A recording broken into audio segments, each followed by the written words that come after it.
Guatemala, central America, location unknown. Military के कुछ जवान लगातार फायरिंग कर रहे थे।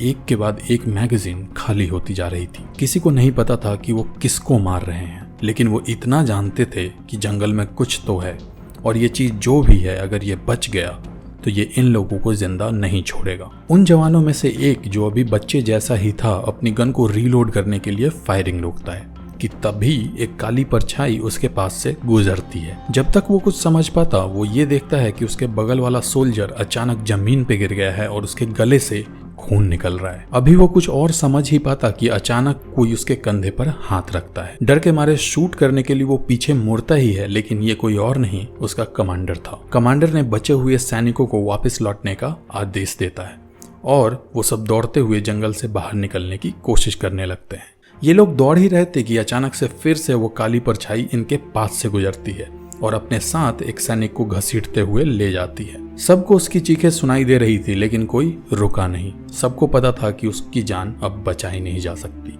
अभी इस सदमे से ये लोग बाहर भी नहीं आए थे कि वो काली परछाई फिर से आती है और एक और सैनिक को घसीटते हुए ले जाती है। अब सिर्फ कमांडर और वो बच्चा बचते हैं।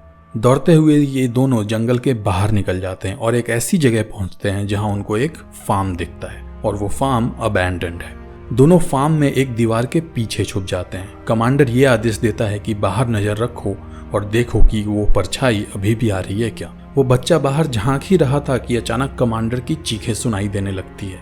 बच्चा कमांडर की ओर मुड़ता है और देखता है कि एक ब्लैक राउंड शेप जैसा कुछ कमांडर की छाती पर फॉर्म हो रहा है। बच्चा कुछ समझ पाता, इससे पहले ही वो ब्लैक राउंड शेप धीरे धीरे बड़ा होने लगा और कमांडर की जो बॉडी थी वो मुड़कर उस शेप के अंदर घुसने लगी। ऐसा लग रहा था जैसे ये मिनी ब्लैक होल हो जो कमांडर को अपने अंदर खींच रहा है।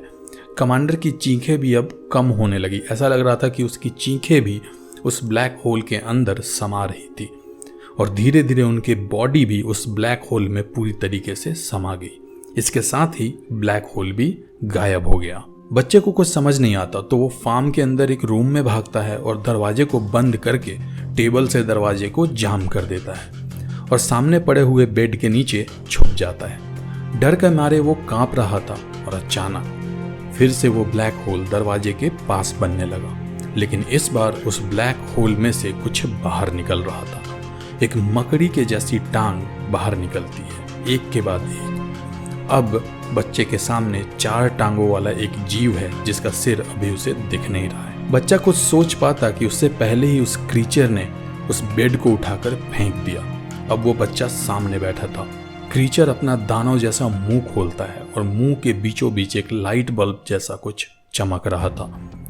बच्चा समझ जाता है कि ये इस क्रीचर की आंख है और ये क्रीचर उसी की तरफ देख रहा है। ये सब चल ही रहा था कि बच्चे को अपने सीने में दर्द महसूस होता है और जब वो अपने सीने की तरफ देखता है तो चीख पड़ता है। वही ब्लैक होल अब उसके सीने पर भी बन रहा था।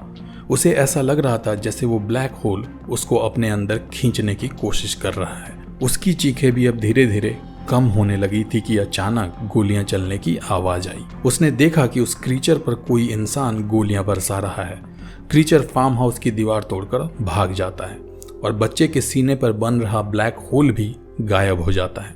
जब बच्चा सामने देखता है तो पाता है कि ये तो उसका वही साथी है जिसके गर्दन पर इस क्रीचर ने हमला किया था। वो सैनिक अपने गले को एक हाथ से दबाए हुए था और दूसरे हाथ से गोलियां चला रहा था, लेकिन अब उसमें हिम्मत नहीं बची थी। वो जमीन पर गिर जाता है और खून की धार से पूरा फर्श लाल हो जाता है। वो बच्चा अपने सामने ही अपने दोस्त को मरते हुए देखता है। खुद को थका हुआ महसूस करके वो बच्चा भी नीचे बैठ जाता है। उसे अभी भी यकीन नहीं हो रहा था कि इसके इतने सारे साथियों को इस हैवान या फिर डीमन ने मार डाला है। ये सब वो सोच ही रहा था कि उसको चक्कर आने लगता है और खांसी होने लगती है। खांसते ही उसके हाथ पर उसको अपना खून दिखता है। धीरे धीरे ये बच्चा भी मौत के मुंह में समा जाता है। ये एक ऐसी घटना थी जिसने दुनिया में एक नए तरीके के डर को जन्म दिया। अभी से पहले लोगों को ये लगता था कि ब्लैक होल सिर्फ अंतरिक्ष में बनते हैं और ये बिल्कुल नेचुरली होता है, लेकिन अब जब लोगों को ये पता था कि एक ऐसा क्रीचर है जो ब्लैक होल बना सकता है, पूरी दुनिया में डर का माहौल पैदा हो गया। लोगों को लग रहा था कि अगर ये जीव यहाँ पृथ्वी पर है तो इसके जैसे और भी होंगे और पता नहीं उनके पास क्या क्या पावर होंगी। अगर ये अकेला डीमन ब्लैक होल बना सकता है तो दूसरे जीव तो शायद इसके जैसे ही या फिर इससे भी ज्यादा खतरनाक होंगे। इस डीमन की वजह से शुरुआत हुई एक कभी न खत्म होने वाले डर की। लेकिन कहते हैं ना, भगवान जब एक दरवाजा बंद कर देता है तो दूसरा दरवाजा खोल भी देता है। अफरा तफरी के इस माहौल में इस डर को खत्म करने के लिए गठन होता है दुनिया के सबसे एडवांस और खुफिया ऑर्गेनाइजेशन का, SCP foundation, secure, contain, protect. SCP न तो किसी गवर्नमेंट के नीचे काम करती है और ना ही किसी गवर्नमेंट को रिपोर्ट करती है, लेकिन फिर भी SCP का साथ पूरी दुनिया ने दिया, क्योंकि यही एक ऐसी ऑर्गेनाइजेशन है जिसने ऐसे खतरनाक जीवों को आम आदमी से दूर रखने का दावा किया और सफल भी हुए। और यहीं से शुरुआत हुई एक ऐसे एरा की जिसने पूरी दुनिया को बदल के रख दिया। SCP ने तुरंत अपनी एक टीम को ग्वाटामेला के लिए रवाना किया, जिसमें डॉक्टर केटर भी शामिल थे। इस डीमन को उन्होंने नाम दिया द प्रोटोटाइप, जिसके बारे में हम बात करेंगे अगली वीडियो में। तो दोस्तों, आज की वीडियो के लिए इतना ही। अब अगर ये वीडियो पसंद आई है तो इस वीडियो को लाइक कर दो और कमेंट में पार्ट 2 जरूर लिख देना। अगली वीडियो में हम बात करेंगे इसी डीमन की, द प्रोटोटाइप। मैं मिलता हूँ नेक्स्ट वीडियो में, तब तक के लिए बाय बाय।